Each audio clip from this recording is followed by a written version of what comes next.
நான் உங்கள் ஷெஃப் பேகம். நம்ம எவ்வளோதான் பாதுகாப்பாக இருந்தாலும் இந்த வைரஸ் திரும்ப வந்துக்கிட்டு தான் இருக்குது. அந்த மாதிரி நேரத்தில் சிக்கன் சூப் செஞ்சு நம்ம குடிக்கலாம். அது எப்படி செய்ய போகிறோங்கிறத உங்களுக்கு காட்டுறேன். ஆரம்பிக்கலாங்களா? இப்போ சூப்புக்கு தேவையான மசாலாவை பொடி பண்ணிக்கலாம். 1 டேபிள் ஸ்பூன் மல்லி, 1 டேபிள் ஸ்பூன் மிளகு, 1 டேபிள் ஸ்பூன் ஜீரகம், அது கூடவே 4 ஏலக்காய், 4 கிராம்பு. இந்த மாதிரி கொருகொருப்பான முறையிலே பொடி செஞ்சாலே போதும். நான் 250 கிராம் சிக்கன் எடுத்து வச்சுருக்கேன். இதை கழுகி எடுத்துக்கலாம்.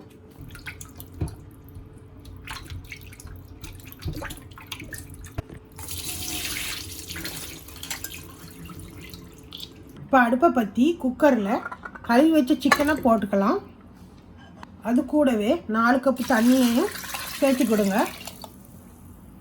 இப்போ பொடி பண்ணி வச்ச மசாலாவை இது கூட சேர்த்துக்கிடுங்க. 1 பீஸ் பட்டையும் போட்டுக்கிடுங்க. இது கூடவே கொத்தமல்லி, கருவேப்பிலை, புதினா இதெல்லாம் 1 பொடி போட்டுக்கலாம்.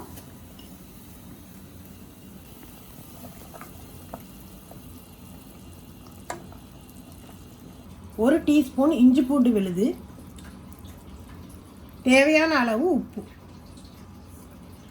1 பிஞ்ச் மஞ்சள் பவுடர். இப்போ சிக்கன் வேகிறதுக்கு குக்கர் மூடியை போட்டு ஒரு 5 விசிலுக்கு இதை வச்சுக்கிடுங்க. இப்போ 5 விசில் ஆயிடுச்சு. அதுக்கப்புறம் குக்கர் மூடியை திறந்து பார்க்கலாம். இப்போ சிக்கன் நல்லா வெந்துருச்சு. இந்த வெந்த பீஸை தனியாக எடுத்து வச்சுக்கலாம்.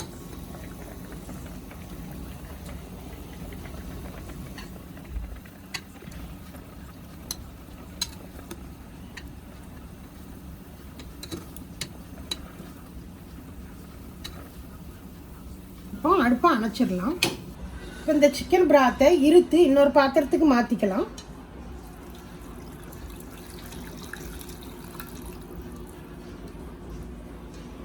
இப்போ காய்கறிகளை வேக வச்சுக்கலாம். அதுக்கு அடுப்பை பற்றி பாத்திரத்தை வச்சுட்டு அதில் 1 கப் தண்ணியை ஊற்றிக்கிடுங்க.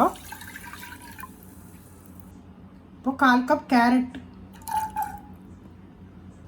1/4 கப் பட்டாணி, 1/4 கப் சோளம், கட் பண்ணி வச்ச 3 பூண்டு.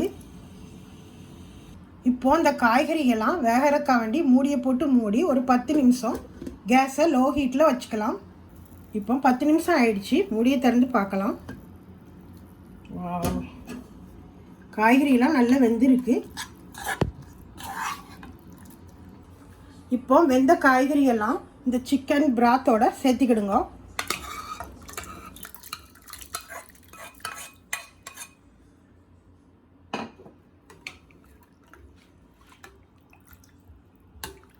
இப்போ வேக வச்ச சிக்கனை போனை நீக்கிட்டு இப்படி பீசஸ் மட்டும் எடுத்து வச்சுக்கலாம். இந்த சிக்கன் பீஸையும் இது கூடயே சேர்த்துக்கிடுங்க.